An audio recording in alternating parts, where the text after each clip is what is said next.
ඉතින් කොහොමද ඔයාලට? මං හිතනවා හැමෝම හොඳින් ඇති කියලා.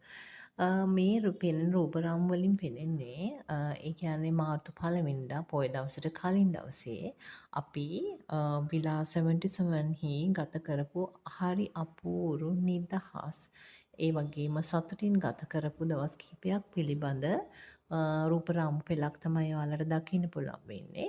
ඇත්තෙන්ම මේ ගමනට මගේ පාසලේ මිතුරියන් වගේම මගේ දයාබර සැමියා ඒ වගේම සමහර මිතුරියන්ගේ හස්බන්ඩ්ලත් එකතු වුණා.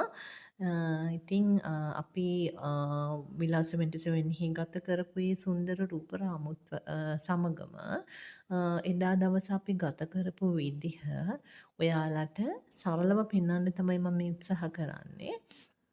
ඇත්තෙන්ම ඒක හරිම සුන්දර දවසක්. මොකද අවුරුදු 40කටත් වැඩි මිතුරු සබඳතාවත් එක්කම අපි එදා දවස ගෙව්වේ හරිම සුන්දර විදිහට.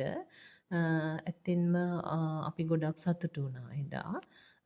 ඒ වගේම නිදහස් නිරවුල් පරිසරය ඒකට ගොඩක් අපිට ඉඩ ප්‍රස්තාව දුන්නා. ඒ වගේම අපි අමතක කරේ නැහැ බෙන්තර මුහුදු තීරයේ නාන්නත් ඒ වගේම හරිම සතුටින් කාලය ගත කරන්නත්. මොකද අපි ගොඩක් කාලෙකින් යාළුවෝ හම්බෙන්නේ.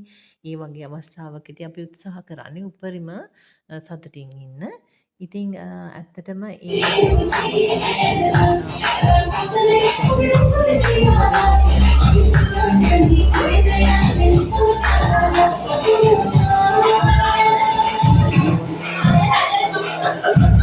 එකක් කරන්නත් අපි අමතක කළේ නැහැ.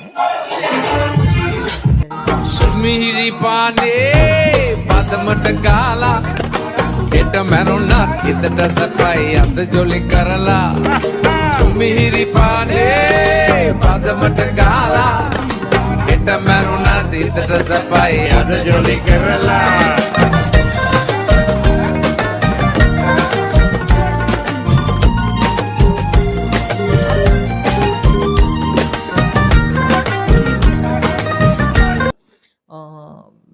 සඳහන් ස්ථානයෙන් ඔයාලට ඒ අවස්ථාව ඉඩ ප්‍රස්තාව වෙන් කරගන්න පුළුවන්. ඒ වගේම 076යි 305යි 61යි 46 කියන දුරකථන අංකයට ඇමතුමක් දීලා ඔයාලට ඒ වෙන් කිරීම සිදු කරගන්න පුළුවන්. ඉතින් අපි මේ විදිහට සුන්දරව දවස ගෙවලා දවස නිමා වුණා මේ විදිහට. ගිහිල්ලා එන්නම්. ස්තුතියි.